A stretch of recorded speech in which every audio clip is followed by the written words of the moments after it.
O Senhor esteja convosco. Ele está no meio de nós. Proclamação do Evangelho de Jesus Cristo, segundo São Mateus. Glória a vós, Senhor. Naquele tempo, a fama de Jesus chegou aos ouvidos do governador Herodes. Ele disse a seus servidores: é João Batista que ressuscitou dos mortos, e por isso os poderes miraculosos atuam nele. De fato, Herodes tinha mandado prender João, amarrá-lo e colocá-lo na prisão, por causa de Herodíades, a mulher de seu irmão Filipe. Pois João tinha dito a Herodes: não te é permitido tê-la como esposa. Herodes queria matar João, mas tinha medo do povo, que o considerava como profeta. Por ocasião do aniversário de Herodes, a filha de Herodíades dançou diante de todos, e agradou tanto a Herodes que ele prometeu, como juramento, dar a ela tudo o que pedisse. Instigada pela mãe, ela disse: dá-me aqui num prato a cabeça de João Batista. O rei ficou triste, mas por causa do juramento diante dos convidados, ordenou que atendessem o pedido dela. E mandou cortar a cabeça de João no cárcere. Depois a cabeça foi trazida num prato, entregue à moça, e esta a levou à sua mãe. Os discípulos de João foram buscar seu corpo e o enterraram. Depois foram contar tudo a Jesus. Palavra da salvação. Glória a vós, Senhor.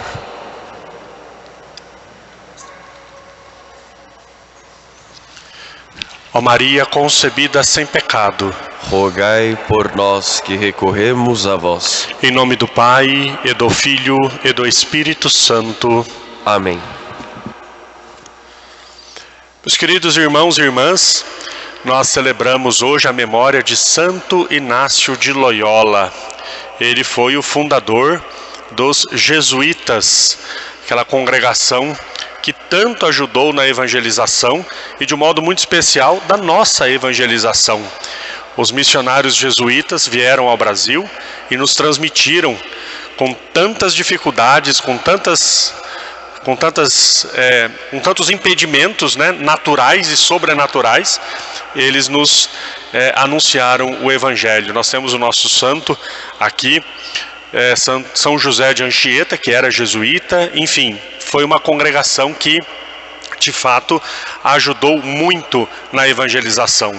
Essa congregação foi fundada bem na época em que o protestantismo estava tomando conta da Europa, estava se difundindo muito, e eles, com uma fidelidade extrema ao Santo Padre, conhecidos como os Cavaleiros do Santo Padre, o Papa, defendendo a Santa Igreja de Deus, pregando a verdade do Evangelho, contribuíram muito, muito. Nós devemos muito a essa congregação. Se nós hoje somos católicos, podemos dizer que é graças aos jesuítas. Santo Inácio tem uma história bonita.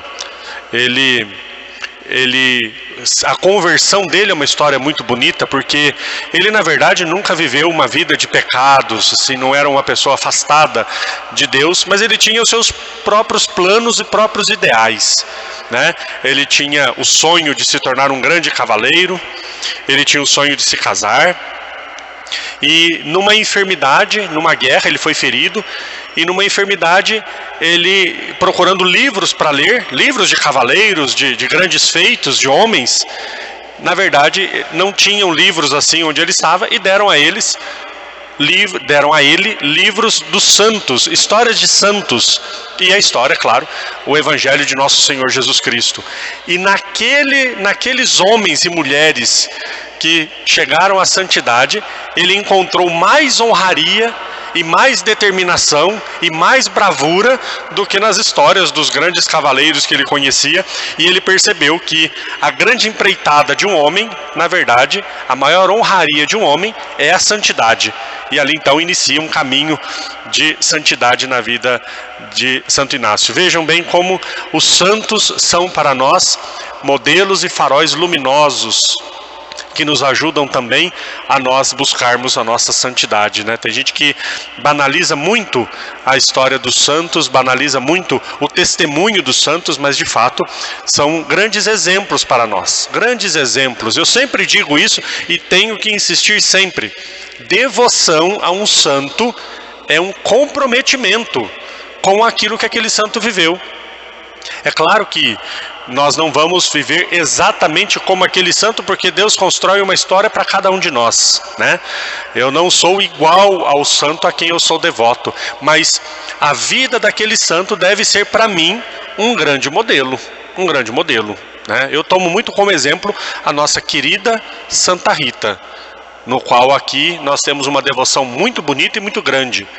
Mas Santa Rita foi uma mulher que sofreu muito, né? Santa Rita viveu assim uma virtude heróica no sofrimento. Muitos de vocês conhecem a história, claro, vocês são devotos de Santa Rita.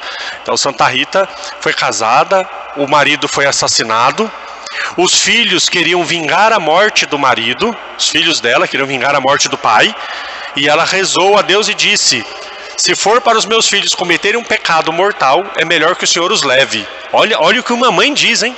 Olha o desprendimento de uma mãe, dizendo que preferia que os filhos fossem para o céu do que eles cometessem um pecado mortal. E de fato Deus ouviu essa oração e levou os filhos dela. Os filhos morreram. E ela foi ser freira. Como freira, recebeu um estigma de Nosso Senhor na testa, que doía demais. E além da dor que ela tinha, aquela chaga tinha um cheiro horrível. E ela foi rejeitada pelas próprias irmãs. As irmãs não aceitavam que ela convivesse com elas. Viveu jogada num quartinho no fundo do convento. Ninguém chegava perto dela. Imagina o sofrimento dessa mulher. Então, eu sou muito devoto de Santa Rita. Mas se reclama dos sofrimentos da vida, não é devoto de Santa Rita. Eu sou muito devoto de Santa Rita porque ela faz muitos milagres, ela dá tudo que eu preciso. Isso não é devoção. Então os santos são aqueles que nos ensinam o caminho para o céu. Como Santo Inácio leu as histórias dos santos e viu virtudes heróicas, e ele também decidiu trilhar aquele caminho. Né? Eu quando digo isso, quando falo isso, vocês sabem, né? Que quando o padre prega o evangelho aqui no púlpito, o primeiro ouvido que tem que ouvir é o dele mesmo. Né? O ouvido que está mais perto da boca que está pregando é o meu. Eu tenho que ouvir o que eu estou pregando também. Eu digo que sou devoto de São Francisco de Assis. Olha a enrascada que eu me meti, hein? Eu digo que sou devoto, e sou de fato devoto de São Francisco. Mas se São Francisco de Assis não for para mim um modelo que me ajuda a também não ter tanto apego aos bens materiais, não é devoção. Um santo que viveu a extremíssima pobreza, se não me ajuda a, no mínimo, também buscar um desprendimento e uma simplicidade, eu não posso dizer que sou devoto dele. São Francisco de Assis tem uma história que ele dizia, e nesses dias nós podemos refletir sobre isso. Na Itália, um frio, imagina o frio da Itália, se nós já estamos com frio, né?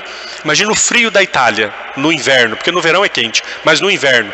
São Francisco de Assis no alto de um monte, onde tinha neve, um frio, e ele sem agasalhos suficiente, e um frei chamou Francisco para comer. Venha comer, pai Francisco.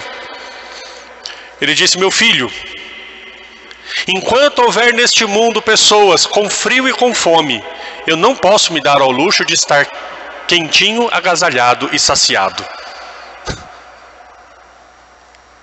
Esse é São Francisco de Assis. Como é que eu digo que sou devoto de São Francisco sem buscar o mínimo? Entendem? Então, os santos foram para Santo Inácio e são para nós esse exemplo, esse modelo. A devoção ao santo deve nos levar, como eu disse, eu não sou São Francisco de Assis, eu não sou outro São Francisco, né? Eu sou o Padre Carlos, que vou tentar viver a minha santidade no modo como Deus me inspirar. Mas os santos são para nós grandes modelos. E o maior de todos os modelos, de todos os santos, é aquela que todos os sábados nós nos lembramos com muito carinho, a bem-aventurada Santíssima Virgem Maria. ela é para nós esse modelo puríssimo, modelo iluminado de como servir e como seguir a Deus e como ser todo dele. A Virgem Santíssima é o maior de todos os modelos para aqueles que desejam viver a fidelidade ao Evangelho. E essa fidelidade ao Evangelho precisa ser vivido a todo custo. A todo custo. Nós ouvimos o Evangelho de hoje, o Evangelho conta um trechinho da história de São João Batista. Herodes estava assustado com Jesus, quem é esse aí? E Herodes diz, não, ele é João Batista que voltou, o espírito profético de Jesus, né? Claro, quando Jesus perguntou lá em Cesareia, quem dizem os homens que eu sou? Ah, Jesus, alguns dizem que o Senhor é João Batista, outros dizem que é Elias, outros dizem que é os profetas, ou algum dos profetas que passaram por aqui. Então, Herodes era um dos que pensava que Jesus era João Batista. E aí conta então a história da morte de João Batista. Como é que João Batista morreu? Ele viveu testemunhando e pregando a conversão, com o batismo de arrependimento, o batismo das águas. E ele mesmo disse, eu batizo com água, mas virá aquele que batizará com o Espírito Santo. Mas a pregação, clamando pela conversão que João Batista fazia, chegou até os extremos dele dizer ao rei o que o rei não deveria fazer. O rei se casou com a mulher do seu irmão e João Batista dizia, você não pode ficar com a mulher do seu irmão como esposa. Foi preso, foi morto, mas não deixou de pregar a verdade. Meus queridos irmãos e irmãs, eu como padre, vocês como batizados, quando nós falarmos do Evangelho de Jesus, o Evangelho tem duas reações nas pessoas, causa dois efeitos diferentes. Para aqueles que são destinados ao reino dos céus, para aqueles que abriram seu coração, para aqueles que reconhecem Jesus Cristo, o Evangelho vai ser sempre uma boa notícia. Para aqueles que querem seguir Jesus, o Evangelho vai ser sempre uma boa notícia. O Evangelho vai ser assim, um alívio para a alma. Mas, para aqueles que são egoístas, para aqueles que são avarentos, para aqueles que não querem saber de Jesus, o Evangelho vai ser sempre uma palavra que incomoda. Não dá para nós agradarmos a todos, é impossível. Nós precisamos ter uma certeza, a certeza de que eu estou pregando o verdadeiro e autêntico Evangelho. E a certeza que eu tenho disso é que aqueles que são abertos à verdade, abertos à justiça, à paz e ao amor, vão se alegrar com a mensagem que nós estivermos pregando. E quem se irritar, e quem se incomodar, e quem se contrariar a essa mensagem, é porque são aqueles que não querem escutar a verdade. Eu vim ao mundo como luz, disse Jesus. Mas o mundo não queria a luz, porque a luz revela as suas más ações.